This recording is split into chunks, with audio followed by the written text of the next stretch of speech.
Hello, and welcome to this week's edition of the Scrimshaw Show. My name's Evan Scrimshaw. Thank you so much for listening to the podcast. This week on the show, we have the Monday Mini from Monday. So if you missed that, go back and listen to that on YouTube. But on today's show, we're going to skip the usual nonsense for me. We're just getting into it. It's a conversation.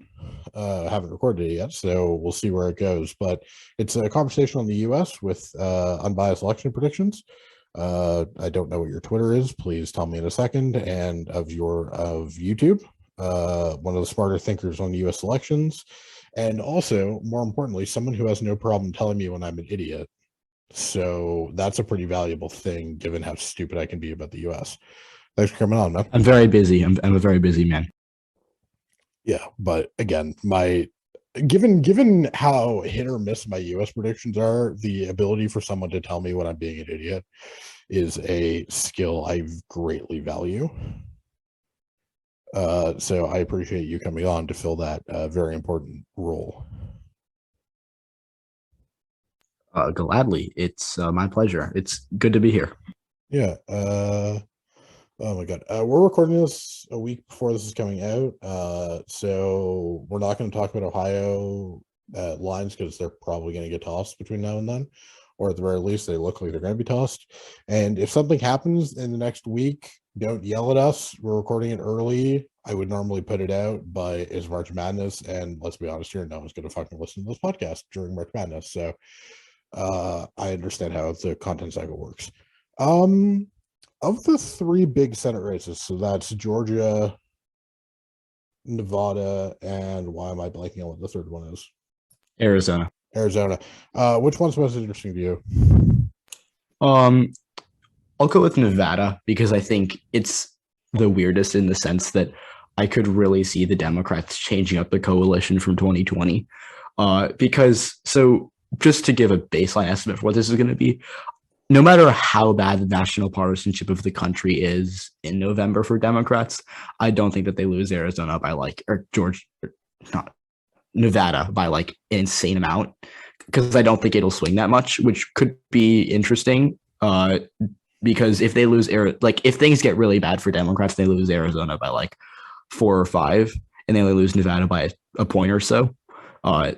They're probably doing well with Hispanics, or better than they would be nationwide, or they're at least holding on to more suburbanites than expected. So I think that Nevada could be really weird in that the coalitions are more Democratic than they would be in other states where Democrats get wiped out.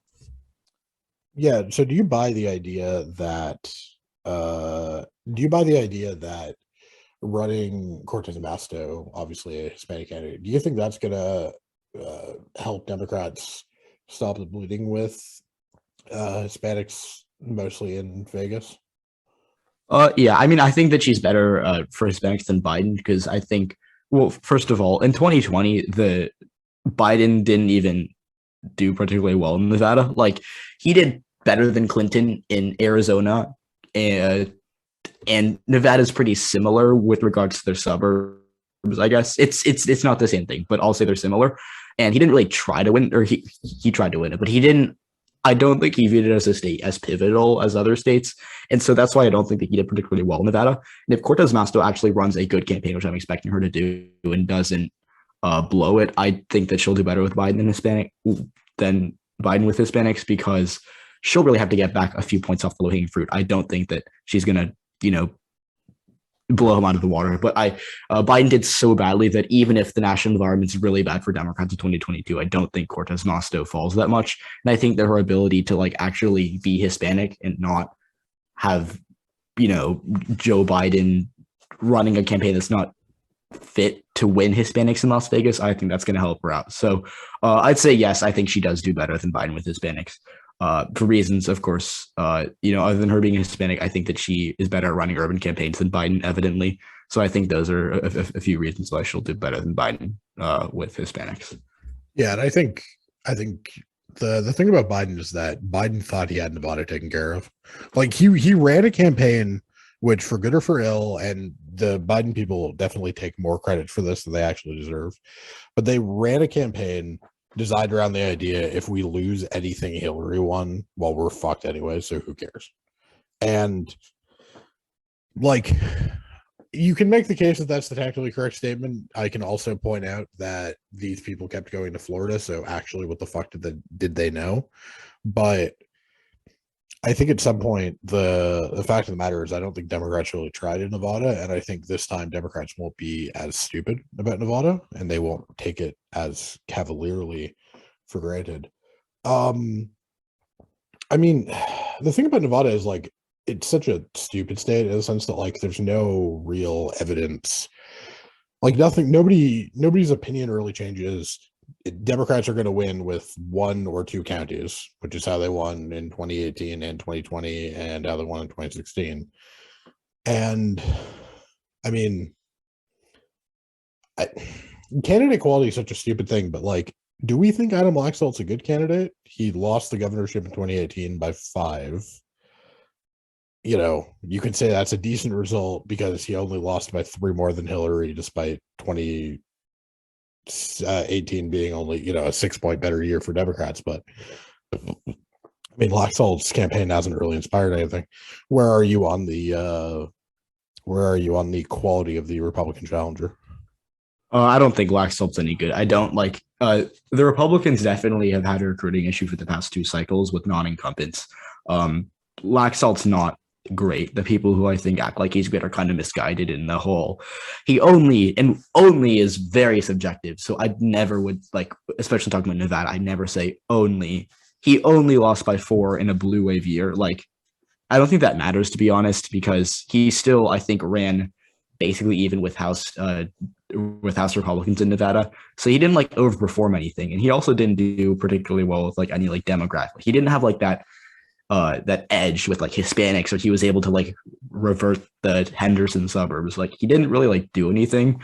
And Sisolak wasn't even that great of a candidate in 2018. He won, but he wasn't like, Cortez Mosto or Rosen or Harry Reid. So I don't think Laxalt's that great of a candidate. He's like not like what the GOP is going for in 2022 is let's try to not mess this up. And Laxalt, I don't think will mess it up, but I don't think that he's good enough to like, if things get better for Democrats, to win an uphill race against Cortez Mosto. Yeah, I mostly agree with that.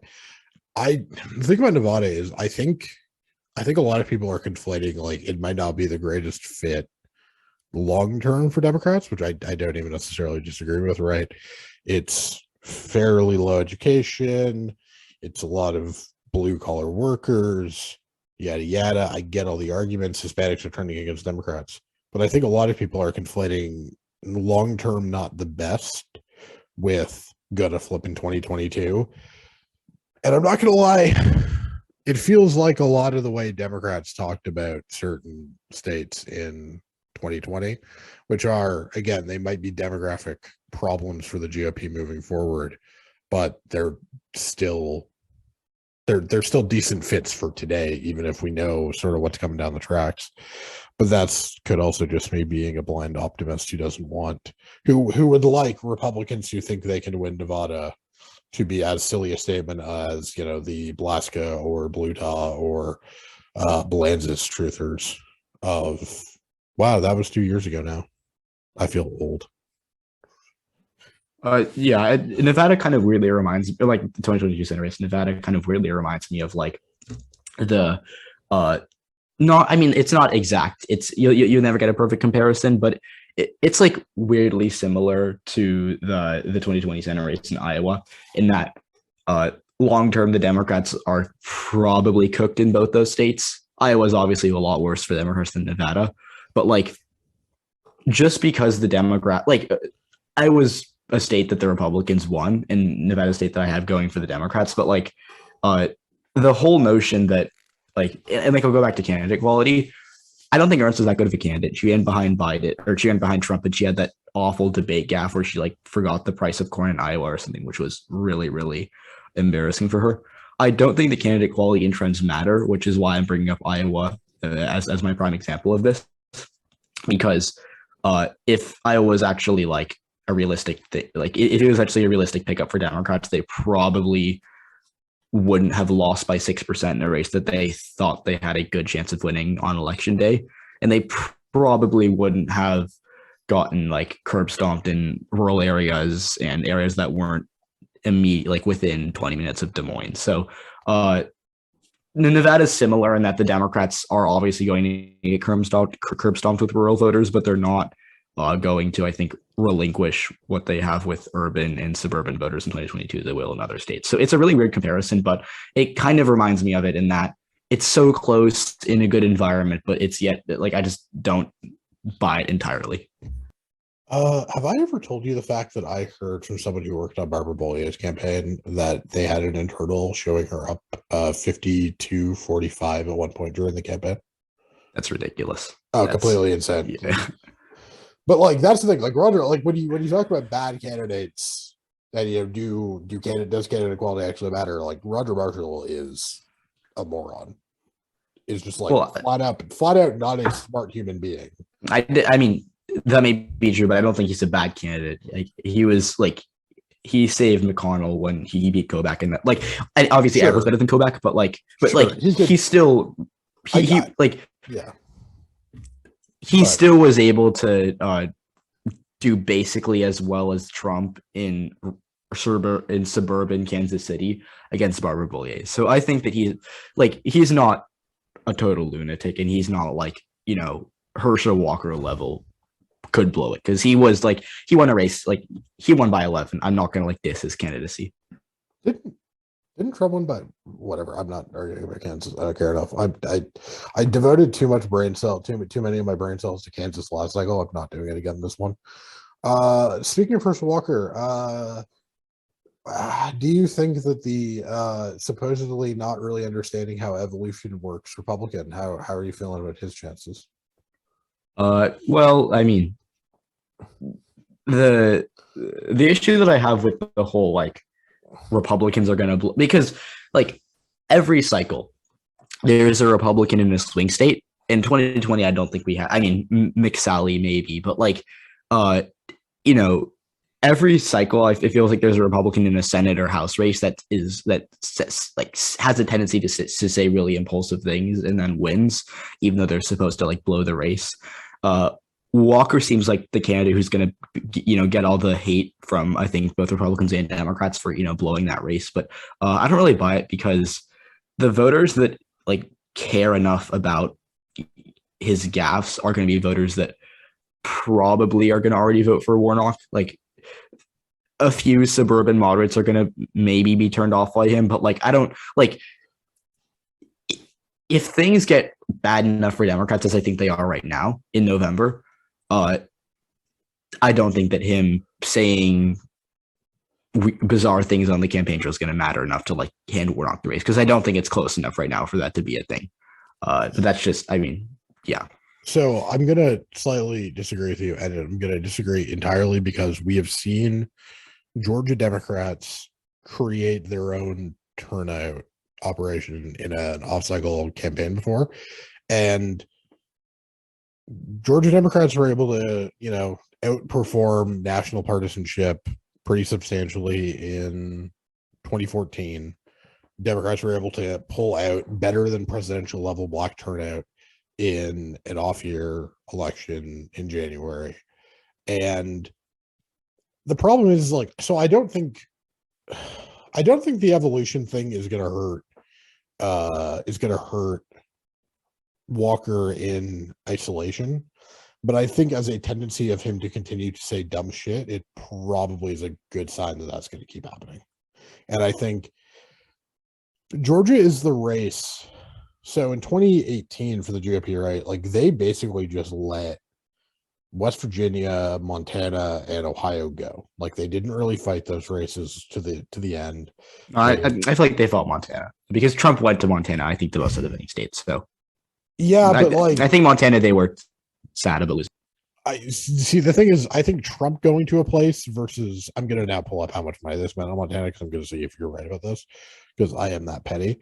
But point being, they let some races go, right? They saw that, yes, sort of objective partisanship should have been worth X in a race. It wasn't, and they left. I could see, and I'm not saying they're going to, but I could see Walker saying an increasingly crazy amount of shit and them kind of just pulling the plug and going, nope, we're not engaging here. We're just going to focus on our two other. We're going to focus on defending North Carolina, defending Wisconsin, defending Pennsylvania, and then trying to flip Nevada and Arizona. The reason I don't think that's as likely as it would otherwise be is we're literally looking at like 5 competitive Senate races. Yeah, the right map's too now. thin. Yeah, that's probably correct.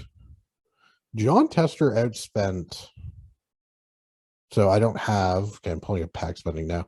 John Tester outspent $15 million in fucking Montana, and Rosendale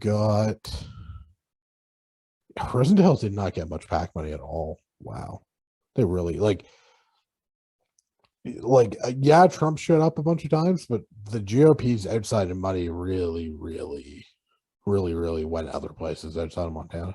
So I am right, so suck it. Anyways, do you think Democrats will be able to replicate their black turnout operation from the runoffs? Kind of, if that makes sense. I don't actually think that turnout's going to be as big of a problem for Democrats as like your generic midterm would be in Georgia. So to answer your question, no. Like if they lose Georgia, I don't think it's because like black turnout drops by like 20%. It's probably, to be honest, because Democrats are at a kind of weird growing point in Georgia in that they haven't like come close to maxing out the suburbs, but they're also bleeding really fast with rural black voters, like in Bishops, I think in the 2nd district kind of area, the southern part of the state from Southwest Virginia, if anyone's doing it's Georgia too. But yes, keep going. Yes. Okay. But so I don't think that Democrats are going to have like this atrocious turnout with black voters because, like you said, the Georgia Democrats are very good at what they do, and they're able to produce turnouts independent of what the rest of the country does, and that's why they have a fighting chance in this race. And that's why it's not like immediately likely Republican. But the consensus that I'm kind of reaching is that Biden won Georgia by 0.2% when he did better than Warnock will do in 2020 in the suburbs in 2022. And I get that Warnock won by more than Biden, but that was with a very weird coalition that I don't think is going to replicate itself in 2022. So let me ask you this. Do you think that Warnock is going to do as well with suburban, whether it be Latinos, black voters, or Asians, the large or the substantial ethnic minorities in suburban Atlanta, like in Gwinnett County, for example? Do you really think that Warnock does as well with those voters as he did in 2021? Because he did like really well with suburban voters of color, and I don't think he does as well this time. And that's what sinks him. Yeah, I think I agree with that. The thing for me, the one thing that gives me optimism, and for everyone who wants to shit on my record of projecting U.S. elections, I'm very good at predicting Georgia elections. I just fucking suck everywhere else, apparently. The thing that makes me pause is I just wonder if the mitigating cause of Democrats generally of socially liberal whites in Gwinnett, Cobb, and Forsyth and Hall getting a little more Democratic offsets some of the changes. The other thing is like I think Abrams is going to lose, and I think Warnock right now. I think I have him slightly favored. The one thing I wonder is if Abrams gets in a bit of a hole, I wonder if Democrats' black turnout operation is going to be quite as good. If there's a lack of enthusiasm for Georgia, in part because Stacey's down 5 to Brian Kemp, I wonder what that does to turnout in a more holistic sense. And also, like, I'm not really of the view that Stacey Abrams is a great electoral candidate. She's great. She did great work at Fair Fight. I'm just not really convinced she's a great candidate. And if Kemp or Perdue can manage to turn back the clock in the suburbs, I wonder if it's just going to be that's the race that determined that suburbanites just go, I'm voting for Kemp. Fuck it, I'll vote for Walker too. That's the thing that worries me for Democrats. I'm still reasonably optimistic though, just because Warnock's a good candidate and he's an incumbent. Incumbency's got to be worth something, and I think I'm a little more optimistic on the sort of totality of the environment than you are. But I definitely don't feel strongly that Democrats are like favored here. I feel much more strongly about Democrats winning Nevada than I do Democrats winning Georgia. Does that make sense? You know, I'd agree with that. I like the breakdown for me is that Nevada's a toss-up that tilts Democratic and that Georgia is lean Republican. But like, yeah, I mean, like, I get why you'd think that. Do you want to briefly is there any case you can make that the GOP have better than a fighting chance in hell of winning New Hampshire? The only like scenario in which they win New Hampshire is if Biden manages to really alienate educated white voters, because the thing with New Hampshire is that it's going to vote like what? It's guaranteed to vote to the left of the national environment, but I don't know like the exact partisan, because rural New Hampshire isn't that big, and it's basically just one big suburb, and that means that there's a bit of room to fall for Democrats, because in 2020, this is one of the states that I had Biden winning by like 3 and he won it by 7, which I did not see coming. So I am a underestimator of Democrats in New Hampshire consistently. But the problem with I have is with people who think that New Hampshire is like likely Democratic, and I have it as a lean because I'm cautious, is that the suburbs could get really bad for like, I'm not saying they will, but they could get really bad in that they revert back to like a 2016 kind of thing. And that would put New Hampshire right back into the GOP's, in play category. So I'm not going to lie. I don't think that New Hampshire is going to flip. I think the GOP has like a 1 in 3 chance of winning this race at best. But the thing is, because New Hampshire is so swingy, like I don't trust, the Democrats enough to say this is basically safe when the state's like one big, massive, mostly white suburb that could, blow up at any second. I'm not saying it will, but it could. So I think Democrats in New Hampshire should sleep well, but not super well, if that makes sense. So the thing is that if this was Kristen Sununu or hell, even Kelly Ayotte, I think I would have the GOP favored here. Sununu would wipe the floor with Hassan. I'm convinced that if he win, he would by like 5. Like, I don't even think it would be close. Yeah, I don't disagree with that. The reason I'm more of a New Hampshire optimist than you, and I wrote about this for a column for the Lines recently, is all the GOP candidates suck. It's a former brigadier general who got smashed by Janine Shaheen. It's the guy who was president of the New Hampshire Senate, but he ain't gonna fucking win the primary probably, or the town manager of Londonderry, or 2 guys without Wikipedias. Like their bench is so bad in the state because their bench are all crazy people, except Sununu and Ayotte, and Sununu is running for governor, and Ayotte doesn't want to run for the Senate again for reasons. Which, I mean, what, she doesn't want to be Russ Feingold 2.0? I mean, maybe. I just think that she doesn't want to lose to Hassan again, because losing like the same race twice would like really suck. But the issue that the GOP's bench does suck, but like Bolduc isn't like, so my issue with that is that Bolduc's probably going to be the nominee. I'm not like, I don't know enough about the other two to like say that it's competitive. I'll just assume for the sake of this, the Bolduc's the nominee.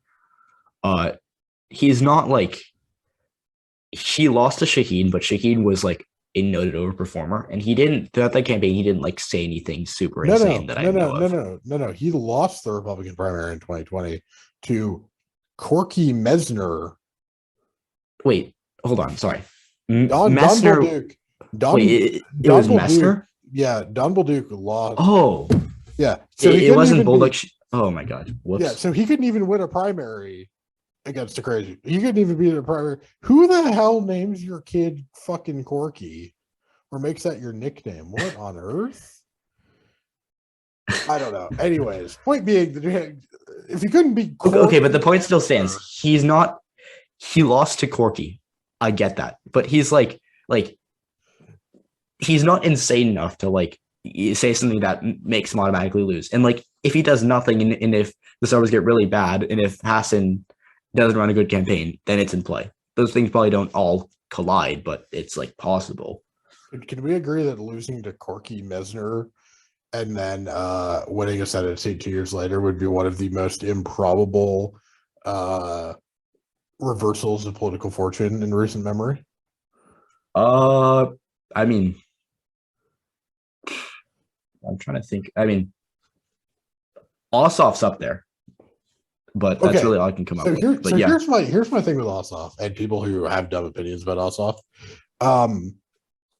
Ossoff, yes, did have a fairly miraculous sort of turn of fate from 2017 to 2020. That's fine. I like that. That's good. Good job by you, John. As a Democrat, appreciate your service to the party. We have to acknowledge that was a really, really random thing that no one saw coming. I think a lot of people are like, yeah, but he can be Ossoff. I'm like, the reason Ossoff's return was so surprising was because no one saw it coming. Oh my God, this was April 2020. Okay. I did a radio interview with the guys over the Kudzu Vine, and I was asked about the Georgia Senate race, and I'm like, no, I think Ossoff could really win. And he goes, you mean Teresa Tomlinson, right?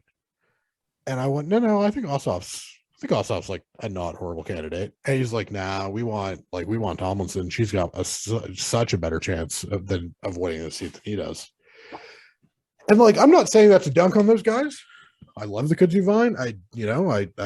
I accept their interview requests whenever they ask. It's a fun time, but like the consensus was Ossoff was like a burnt candidate. He only ran because he was the fifth person the Georgia Democratic leadership asked to run for that seat.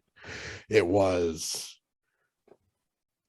oh my God, let's see if I can get this right in order. Okay, it was Stacey Abrams who said no. It was Jason Carter, Michelle Nunn, and Warnock. And Warnock was asked. Warnock was the fourth person on their priority list, and he was asked above Ossoff, which is why he got the special election seat as opposed to running against Perdue, because they thought it would be easier to beat some random replacement level Republican than it would be to beat David Perdue. But yeah, okay. Where are you on Arizona? Okay, with Arizona, who do you think wins the primary? We'll start there. The GOP primary. I don't. It's tough. I'll go with Masters because. So here's my thing with the whole like. So for some reason, it's like this consensus that, and even like this may be true in general elections, but like that in GOP primaries that Brnovich is like guaranteed to like win the the suburbs of Phoenix in Maricopa County.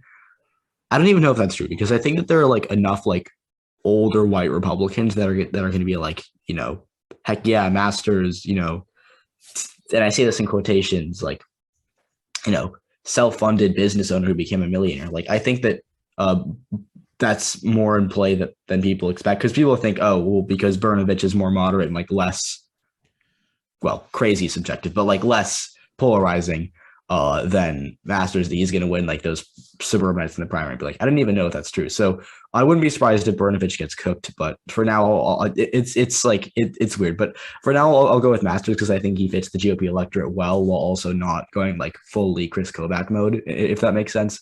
So I'll say Masters probably wins that primary, but I wouldn't be stunned if Brnovich wins just because of how like elastic those primaries can be. Yeah, I can't figure out if we're all collectively underrating Brnovich, or if the sort of partial collective wisdom that he has literally no chance in a GOP primary is correct. And the reason I worry about that collective wisdom is I'm a contrarian, and I always worry that the collective wisdom is wrong, because the collective wisdom is usually wrong about things. But the Trump endorsement doesn't seem to be worth what it used to. And also the Trump disendorsement doesn't seem to be worth as much as it used to, right? Like, objects of Trump's hatred are not just, running out of steam very quickly. See Brian Kemp in Georgia. Ted Budd had to release that like laughably insane fake. Did you see the thing Ted Budd's campaign put out? The fake Q&A with fake Politico. Oh God, no, that's probably even worse than it sounds. Oh, I am not doing the cringiness of it justice, but Ted Budd's own internal has Pat McCrory winning, despite the fact that he's had the Trump endorsement for 8 months. Yeah, not great. Decidedly not great, Bob. But the thing for me about that is Brnovich. Like, I think Brnovich wins the general election. I just don't think the Arizona GOP have any willingness to make tactically optimal but ideologically uncomfortable decisions. And I will say, you invoke the specter of Chris Kobach, who threw away a governorship in 2018 before losing a primary in 2020 because they didn't want to risk losing a Senate seat with him. Generally, you need to actually have someone lose a race first before they are convinced, before people can be convinced that they will lose a race. We saw it with I'm blanking. So like McSally was sort of the accepted choice, but that was honestly because the Arizona GOP didn't have anybody better than McSally. Even in Missouri, right? Like there's still a decent chance that they're going to nominate Gretens. I don't know how to pronounce his name, right? And he had to fucking resign the governorship. Like I think people can be convinced. Like people don't like theoretical arguments because it's just like, okay, and what if you're wrong, right? What if your fancy statistical model that means nothing that we barely understand? Well, what if you're wrong? And without any proof that Masters would be a suboptimal general election candidate, I don't think an electability argument will work. And I also don't think an electability argument will work when Kelly fucking Ward is your state party chair because these people are fucking nutty. Well, the Arizona GOP is like one of the bigger jokes of the state parties, both. Like they're up there with the Florida, like no one's as bad as the Florida Democrats, but like every day they make a case for like being up there with them. So I just want to point out, and like this goes without saying, and I'll let you run with this. They let Kimberly Yee drop out of that governor primary. Like they didn't do anything to save her, and she probably would have beat Hobbs by like a good enough margin to make us all rethink blue Arizona. I generally think that she would have really beat Hobbs like by a pretty good amount. And they're probably going to run Carrie Lake, which is not the ideal candidate for them. So the fact that they let Kimberly Yee drop out and then let Carrie Lake take the lead in that primary, I think says a lot about where they are as a state party, and says like you said, they're not going to make the uncomfortable ideological decisions for saving a critical race. So I'll let you run with that one. You're gonna piss off a lot of wine moms with your anti Kate Hobbs agenda. Kate Hobbs. Well, I mean, Hobbs. I don't know. I agree with you. I think Carrie Lake's gonna win that race, honestly. Because the thing about Arizona is Arizona feels like the exact kind of place where Democrats are just going to do worse down ballot for a while, right? In the same way that Democrats tend to do worse down ballot in congressional districts and even state races in Illinois or whatever. Like it just like I just feel like suburban Arizona is just not gonna. Like they'll be perfectly reliable Democratic voters for federal elections, and they will keep nominating Republicans because they want low taxes. And I feel like Democrats kind of have to accept that that's going to happen for a little while. In the same way that we have a much better chance of winning, okay. So Democrats, I think Josh Shapiro is favored in Pennsylvania governor. And I think Carrie Lake is favored in Arizona governor.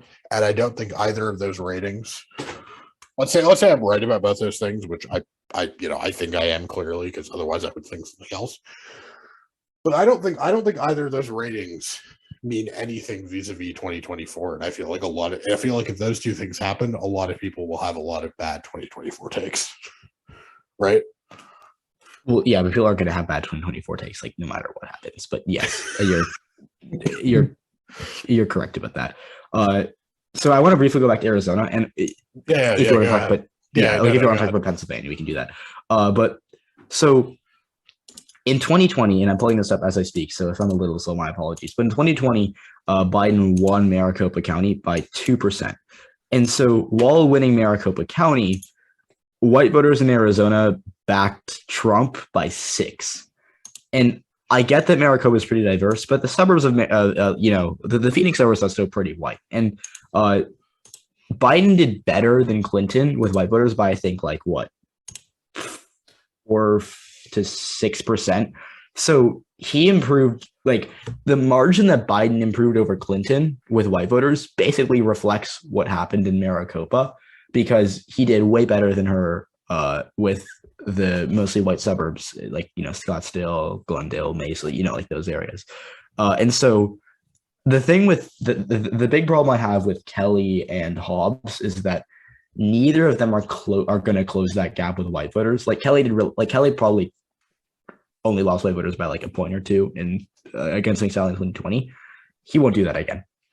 He'll probably lose them by the same, if not more, than Biden did, because rural white voters aren't going anywhere for the GOP. We learned that in Virginia last November. And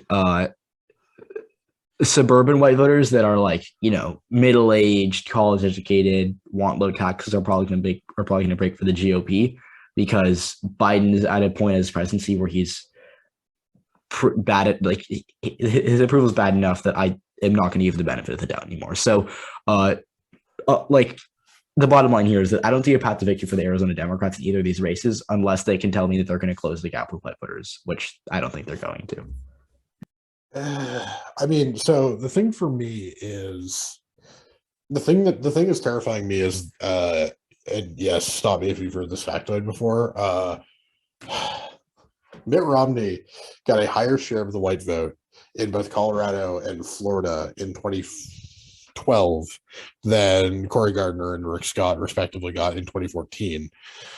But Romney lost both those states, and Gardner and Scott won those states because the share of the electorate that was white spiked.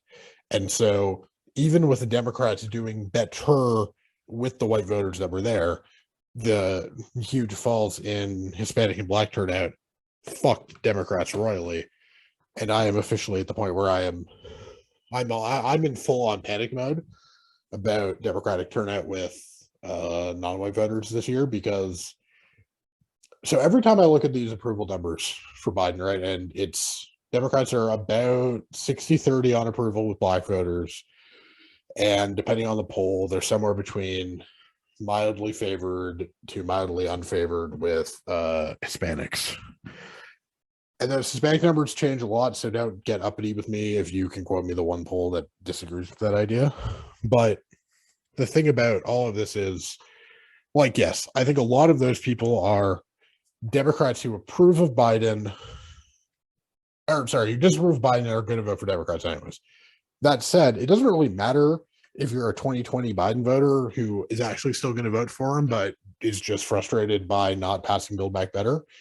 If Democratic turnout falls through the fucking floor, and we've seen Democratic turnout fall through the fucking floor the last 2 times we've had midterms with our guy in office. And I think a lot of Democrats are underrating the possibility that they're about to see a similar turnout fall here.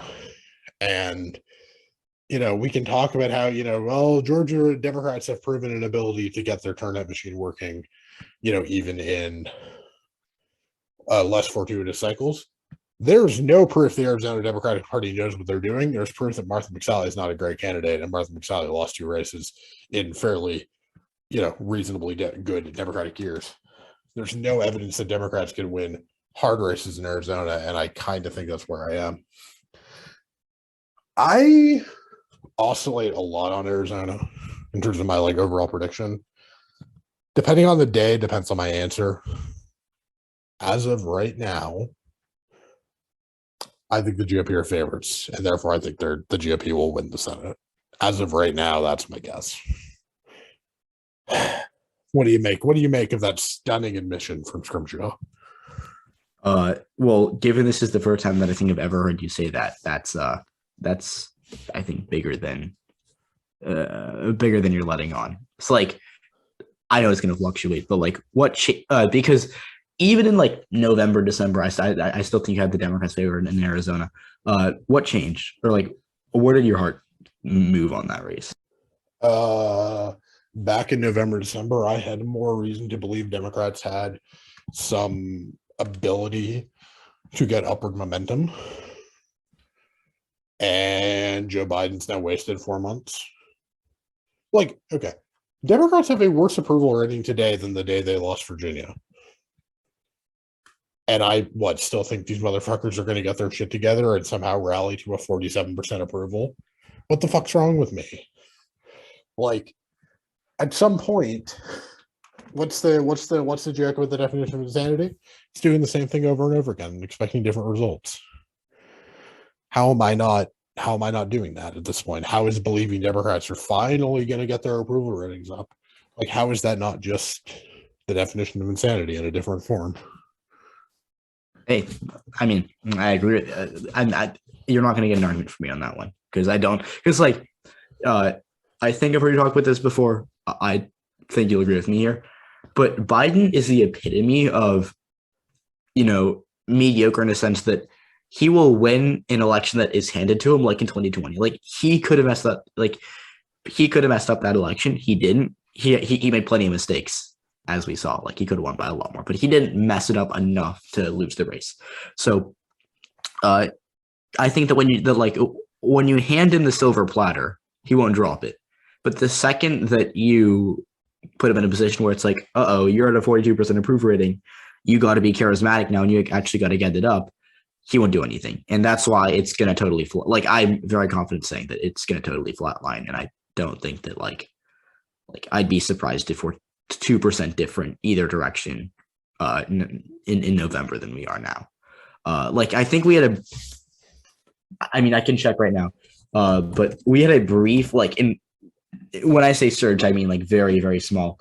There was he surged like 0.5 percentage point the few days after Ukraine happened. It's still happening, so I don't want to dismiss that. But the notion that Biden's it's been debunked by all means at this point, but Biden will not run with the opportunity he gets to increase his approval, because it's just not his nature. And the Democratic Party right now is structured around the whole don't mess things up. And right now they're in a boom or bust situation, and they're probably going to bust because they don't have a game plan. So when I did PX3 in late January, we recorded back-to-back podcasts. Biden had a -12 net approval by 5:38.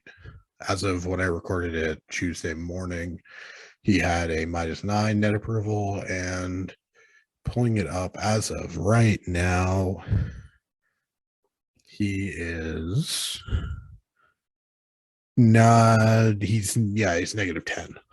So rallied a few points on net approval, fell back. As I said on Tuesday's show with Justin, the fact that who was it? NPR PBS Marist, I think that was the poll the Democrats all celebrated, right? It was some fucking accomplishment.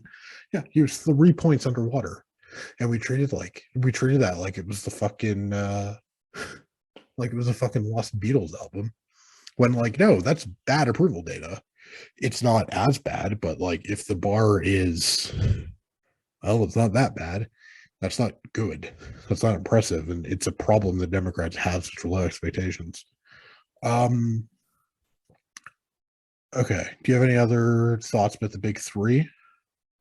I guess I'll just shoot out my predictions here. So first of all, Nevada's most competitive, then Arizona, then Georgia. Although I think Arizona and Georgia could switch. I don't really care about where they are, because I think the Republicans win both of them. But Nevada's the real toss-up, and I think it's the race the Democrats actually have the most to lose, because if they lose Nevada, they're probably not going to get back anytime soon.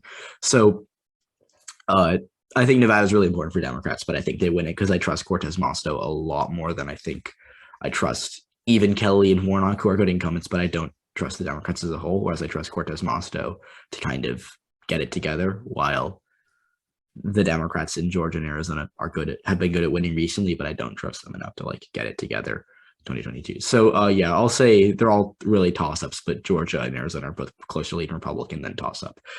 So yeah, I also just want to briefly point out, and this is like just back to Biden approval, and then you can do with it what you want. But when we talk about Biden's approval with non-white voters, and this is just a combination I saw from ISPOS because they released their poll yesterday for his approval rating. His approval with non-white voters has fluctuated. Like it's literally just drawing squiggles on a line. Like right now, he's +5 with non-whites in total, which is very, very bad for him. But like it has not changed. It'll just fluctuate consistently. It'll be +10, then +2, and then it just goes back and forth. So I don't necessarily know exactly what that means, but I just want to point out that the Democrats aren't like I don't see any significant trends here that like would make me think Biden's vote can recover or that's gonna like get even worse than it is right now. So that's why that's why I don't think the generic ballot changes anytime soon. Yeah, that's one of the things is like at some point I just don't know what like it. So I guess we'll use this as a way to get to that, right? Obviously I'm like a fairly like analytical guy. I think about statistics and probabilities a lot. I gamble, so obviously thinking about these things in these contexts. The thing is that like statistically Democrats are in a decent-ish position in the House, depending on how you think about these things. Like they're not too far behind. They've gotten so many breaks, and like when I ran, the first edition of my like full House model, I'm like, oh yeah, no, Democrats could maybe do this. Like decent, if they can get the generic ballot to, a decent position plus, some Biden recovery. Like, oh yeah, I can totally like sketch a path to a pretty good midterm for them. And like subjectively, I think my model is shit because like I don't understand how Republicans don't win the House. And yet I'm in a position where like the math is like, yeah, he's got like a 25% chance. And I don't believe that for a second, which is a hilarious position for me because I'm now in the position of not believing my data because my data is too Democratic friendly when, I think I could definitely make an argument that I was blind to what the data was saying in Virginia because I was dismissing data because it was too Republican friendly. I guess we'll start with do you think there's any chance Democrats win the House? This is the first time I'll ever say this. Like, actually, yes. Like, oh wow, I got a scoop. Okay, I hate to say this because they're like with the Democratic Party's luck as of late, they're probably going to lose it. But like, the map's there for them. Like. And I was talking to someone in like April of last year, so it's already been a year. It was 2021. And this is back when Biden's approval was at like 52. Like this is back when Biden was still a fairly popular president, and it was back when we didn't really know that much about the midterms. I think someone asked me whether if I thought the Democrats were going to hold the House because of the whole the consensus that the incumbent party loses seats, and I said. I think the country is so polarized at this point. The Democrats do not have as low a floor as they had in 2014, 2010. And I think that if the maps aren't bad, they could be outright favored to win the House. And the maps were better than the best case scenario, pretty much. Like the maps the Democrats have gotten have been like in their dreams completely. Level. So insane. So like I was always a redistricting optimist, right? And like I was always like, no, everyone is overstating how big of a problem redistricting was going to be. Mostly on the basis that the GOP didn't really have a lot left they could gerrymander because you can't gerrymander Alabama any further than you already have, right? Like the GOP did a lot of the low-hanging fruit last time, but even then, like Democrats, like Republicans didn't take out seats in Indiana or Kentucky. They held all the random, like they held the Kansas City, Gary, basically just suburban Chicago, basically working class Chicago, and they kept Louisville, and they kept Bacon seats. So they did not axe any of those seats except for Nashville. So the Democrats were 4 for 5, which is and really even good for and them. even in Kansas, where they fucked with the suburban seat a little, it's still Biden +4 and trending left. Yeah, Like, they'll win it long term. They'll be fine. yeah, the thing is, like, yeah, that's the kind of seat where, like, if Democrats lose it, they'll just win it back next time anyways. It's the equivalent of, like, Kendra Horn. It's Joe Cunningham. Yeah. Yeah, Kendra Horn, Joe Cunningham, Max Rose, whatever. Which is, like, one of those things where, like, at some point I will look to try and figure out, like, who some of the, like if the Republicans are having the kind of year that we think they're having, right? Like, if the GOP are having a really good year, like, I'll start to try and see if I can find this year's Kendra Horn or this year's Joe Cunningham. But, like, right now I'm not really focused on that, although, like, there's definitely a decent chance the GOP are going to get a few randoms just over the line because, well, that's just how wave elections tend to work, right? Like, did you like, I don't know how closely you were following 2018, but, like, did you see Max Rose winning happening? That was barely on my radar. I didn't pay attention. That was 2018, though. I was only Senate governors, but I probably would not have thought he was going to win. It was totally random. So yeah, the point stands. Also, okay, while we're talking about Joe Cunningham, this is my favorite Twitter interaction, I think, of all time. So I tweeted, this should have been like early 2021. I tweeted that there was no evidence that defund the police actually hurt Democrats. And some guy tried to claim that like Democratic campaign data showed it did hurt them. And one of the races he quoted was Joe Cunningham. And I'm like, oh, so then why did Joe Cunningham's campaign think they were winning by 13? And why did they give an internal poll to Politico showing it? And his response was to give me not Kendra Horn. Fuck, who's the Republican in South Carolina won? Mace? Nancy Mace, thank you. Was to quote me a Nancy Mace internal as evidence that Joe Cunningham's campaign knew that defund the police was hurting them. Okay, that's actually fun. Did you start? I bet there was some actual laughter on the receiving end of that response, because it wasn't laughter. It was me having to take a step back and going,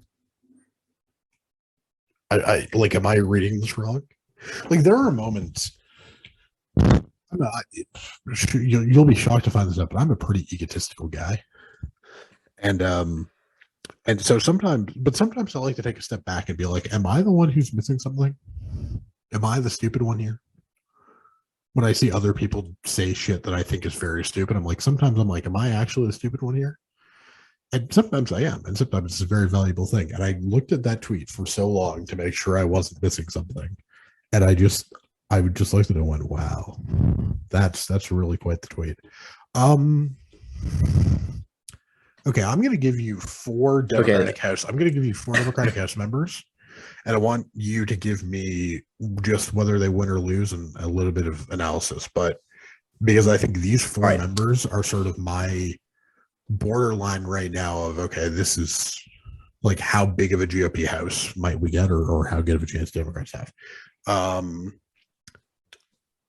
Spanberger, Virginia 7. I've got it pulled up right now. I've got her seat. This is, I think, kind of controversial, but shouldn't be too controversial. I've got Virginia 7 at lean Democrat, and I think Spanberger wins by like 4 or 5. Interesting. It's a Biden +7 district, but if you think she's an above average candidate, not surprising. Yeah, I think she's actually really good. I know a lot of progressives hate Spanberger, but she's Progressives hating her is a good thing for her chances of winning that district. Yes, and also the people that elected Youngkin are going to go to the polls in droves for her, because she's not going to get into it with the GOP the way McAuliffe did. So I think she'll win by like not as much as Biden, but she'll win by like like 3 or 4%. Okay. Angie Craig, Minnesota 2. I think I've got that one as lean Democrat as well. That one is tougher though, because the thing with that seat is I'll pull it up right now. It was kind of close in 2020. In the Minneapolis suburbs were like really Democratic in 2020. So you'll have to give me the exact number, but I think that Biden won it by like what, 5 or 6, right? You can give me 2 seconds and I'll be able to tell you. Biden won the New Minnesota 2, not the New Minnesota 7. He won by 7. Okay.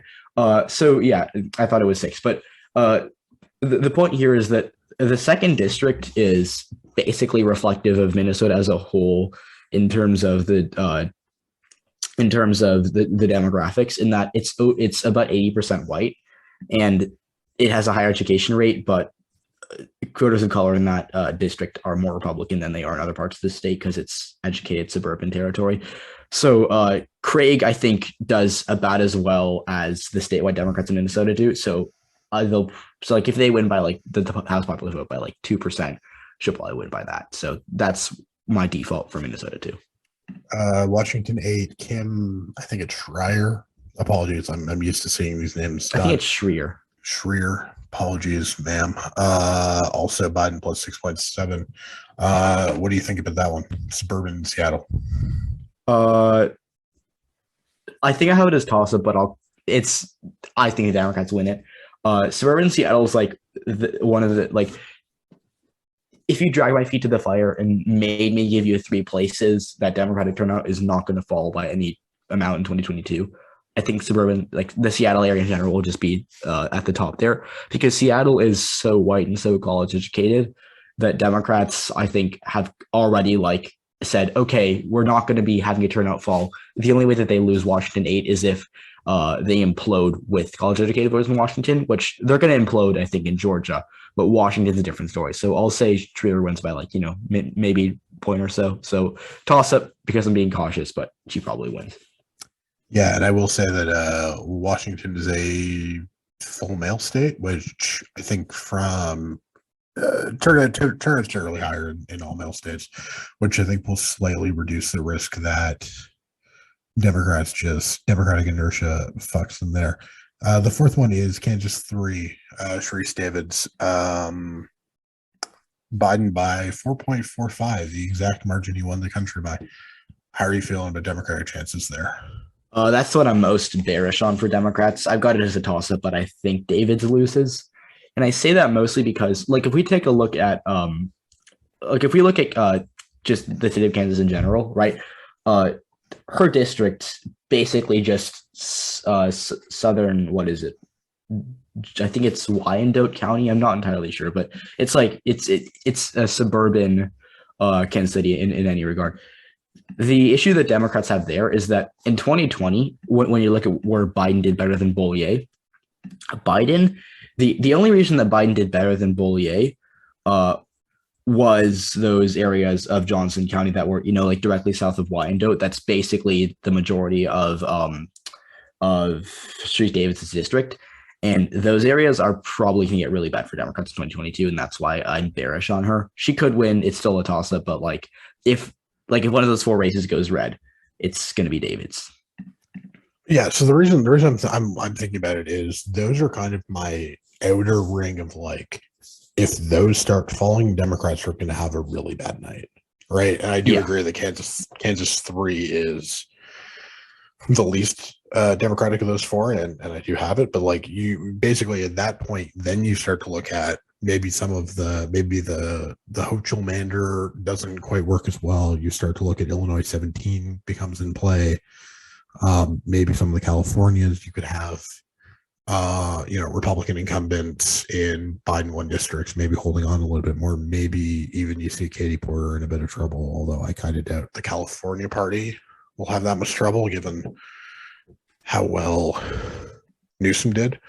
But that's the thing, right? Like, so I'm looking at my house forecast, and I'll tweet out this picture so that everyone can look at it. But like, basically, those 4 seats, and then Connor Lamb's, the seat Connor Lamb is vacating, Pennsylvania 17, are basically a tier, and then you start to get into seats Republicans are likely to win.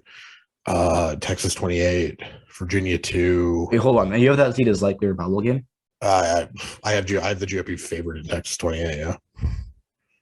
And you're assuming Cisneros wins the nomination? No, I'm assuming Cuellar wins the nomination, and I think Cuellar loses. I think Cuellar loses. I think Cuellar loses by a point. I think Cisneros loses by 12.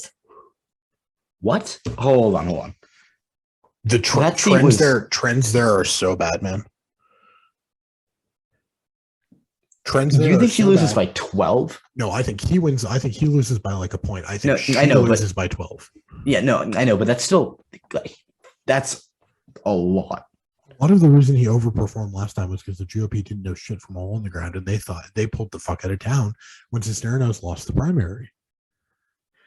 Colin Okay, Peterson, like, yes, I understand that like previous overperformance tends to matter a little bit, but like also you can get Colin Peterson, right? And I kind of think Cuellar gets Colin Peterson this year. but Colin Peterson was in a Trump plus 24 district in rural Minnesota. He's in a 80% Hispanic seat that still voted for Biden, and Biden was like the worst Democrat for Hispanics that they could have run. Like Okay, but Democrats might lose think, Texas 28, but like I don't think, I don't yeah, know. but the thing is, I don't like these voters are just going to get worse and worse and worse for us. Like, I don't think we've hit anything close to floor in that seat. It's got enough of the of McAllen, I think, that it stays if Cuellar's the nominee. Cisneros is probably lean Republican, but I don't like 12 is a lot. No, Cisneros will get absolutely motherfucking destroyed. I don't know, dude. So, I mean, Cisneros not winning is not winning the fucking primary anyways. If she couldn't beat him in March with a bunch of fucking with higher turnout and more media attention, she's gonna get fucking slaughtered because none of the because in terms of differential turnout,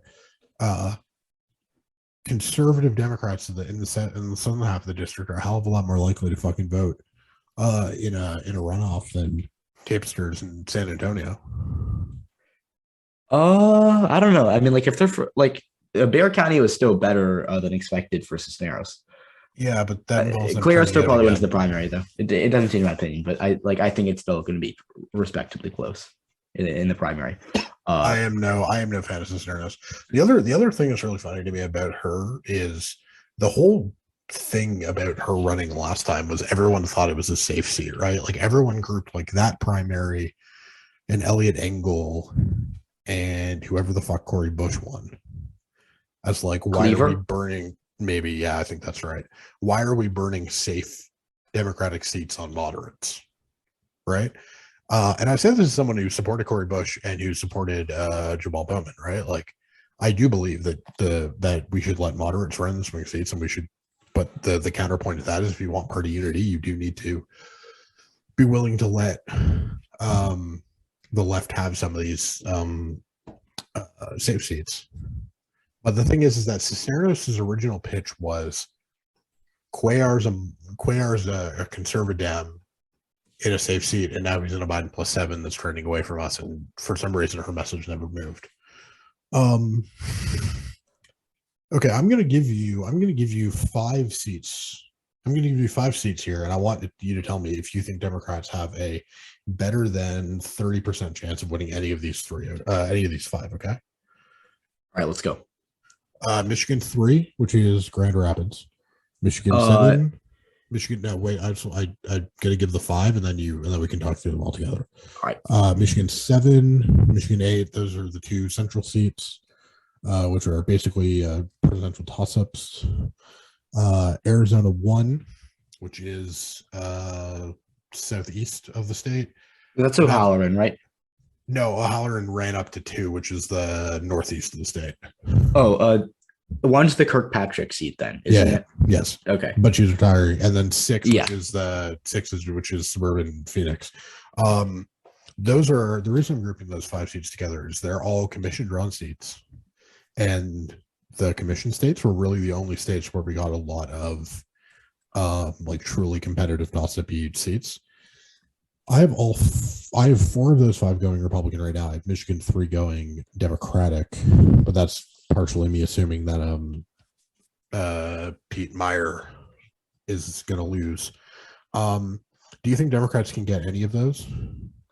So the most obvious there is if Meyer loses the primary, I think Michigan 3rd's the lean Democrat because Grand Rapids is like atrocious for the GOP long term, and in 2022 it could be one of the seats, so like they randomly lose it.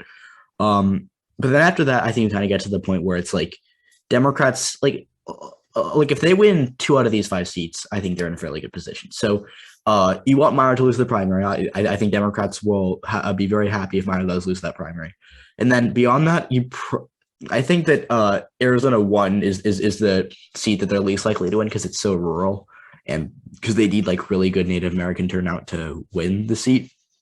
Or sorry, no, that's sorry. That's the second thing. I keep thinking of Wyoming. Sorry, Arizona 1 is this the southern seat that is going to rely entirely on Democrats in Tucson, and that's also not great because they're going to implode and turn out there in all likelihood. So Arizona 1, I think, is bad. Arizona 6, is that Schweikert or Stanton's seat? It's what used to be. It's most of Schweikert's old territory. He's run to a different district. It's an open seat. Okay, that probably stays Republican because I think that's a Trump seat overall. It is. It's marginally Biden, but it's functionally toss up. Wait, Biden won 5 to no, hold on. Biden win the 6th? Yeah, Biden won the 6th by 0.1, and he won the 1st by 1.5.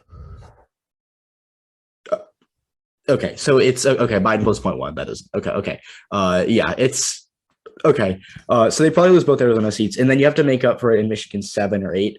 I think that Democrats should be cautiously, like, not optimistic. Like, they have a good chance of Kildee because Kildee in 2016 ran like 22% ahead of Clinton. I get that was 6 years ago now, but like, I think that he does well. Like, he won't totally implode white voters yet, or like he will, but he won't implode as badly as Biden did. So Kildee is probably like the most likely of those 4 remaining to win for the Democrats. So I think that seat's again a toss up. But if Kildee wins that seat again, I think Democrats like that wouldn't be stunning to me.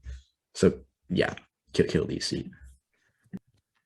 Okay, because that's the other way Democrats could, like, if you're trying to chart a path for them to win back to win the majority either this year or, and I think more likely 2024, those are the kinds of seats they're going to need to flip. They're going to need to get more than 3 out of Arizona because they have 3 seats they really should win in Arizona, in anything resembling normal times, and they've only got like 4 locked in seats in Michigan, despite the fact that it's a 7-6 Biden map.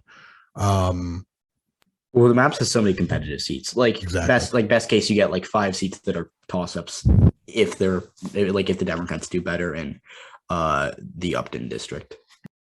Yeah, they could either trends will help them in the other competitive-ish Western Michigan seat, and then you also have the chance that I think it's Michigan 10, the one John James is running for. That one could be potentially interesting down the line. Yeah, that one too. That one's really, really weird because it's a seat that I think Peters won, but Biden didn't, which is like blows my mind for some reason. Yeah, no, because that's like an old Dem Michigan coalition seat, and then you have and then like the rest of the map in some ways like is a bunch of Democrats doing better with their new coalition. Okay, do you have any other sort of like broad house thoughts, or can move on to my last question, which I have not told you about? Okay, I am excited for the question, but I do have one fleeting thought about the House. Where do we stand on New Mexico second? I think the Republicans are probably going to win it. It's Biden plus 6. It was also Clinton plus 6, so you don't have good Democratic trends there. You have a Republican incumbent. I think Democrats probably win it in 24 if the trends continue to not be particularly favorable for them. But like, I'm not super optimistic on it. What about you? What's your take? Hey, hear me out. And I think we briefly discussed this before the podcast, but New Mexico second, I think, is the seat the Democrats, even if they get wiped out and they lose the 4 seats we discussed earlier, like Washington 8, Minnesota 2nd, Virginia 7, and then Kansas 4 or Kansas 3. I think New Mexico 2 is sneaky good for Democrats. And so I'll disagree on this. You said that you think that it being Biden plus 6, Clinton plus 6 doesn't like reflect good trends for Democrats. In terms of like in the short term, I think it does, because if it like 2016 was a year that Clinton did better with rural Hispanics than Biden in New Mexico because Biden made those really bad comments about the oil industry in that final debate. And he also like got blown out with rural, like Southern Hispanics in New Mexico. Well, not blown out, but he didn't do well. Clinton did better than him with those voters. And for whatever reason, white voters in New Mexico trended a little bit back towards Biden. And so as long as like white voters in New Mexico don't go like full like West Virginia mode, I don't think that that the second district is going to be Republican. And I say that because one of two things happens, and I think one's much more likely than the other. Either Biden in New Mexico, for whatever reason, did not get the full onslaught of Hispanic losses the Democrats are going to get in the future. Okay, that's option one, which I don't think is likely. Or option two is that trends in New Mexico are really weird and that Democrats are going to slowly die with Hispanics. Whereas in Texas, they like, snap at your fingers and Democrats are losing Texas 28.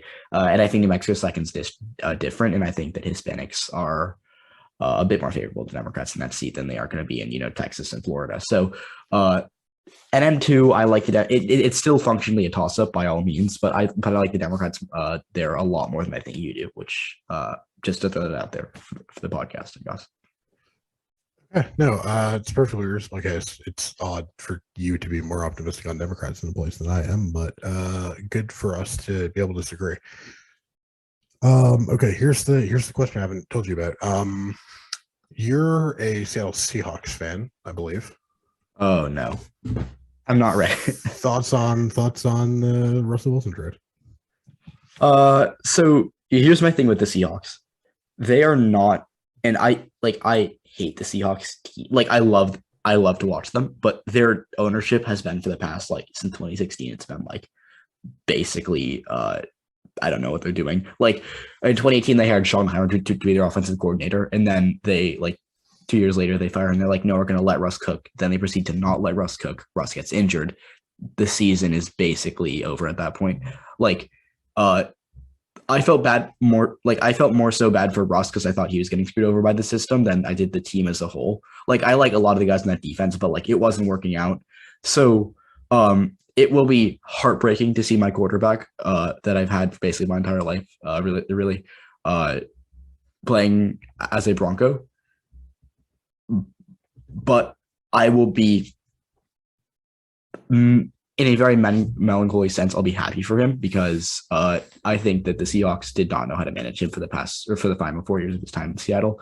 And the haul we got from Denver, which was 2 first-round picks, Noah Fant, who immediately traded, and then that I think 4th rounder is the best you're going to get. So it is very, very sad, but I'm not going to complain because I think it needed to happen, as sad as it is to say.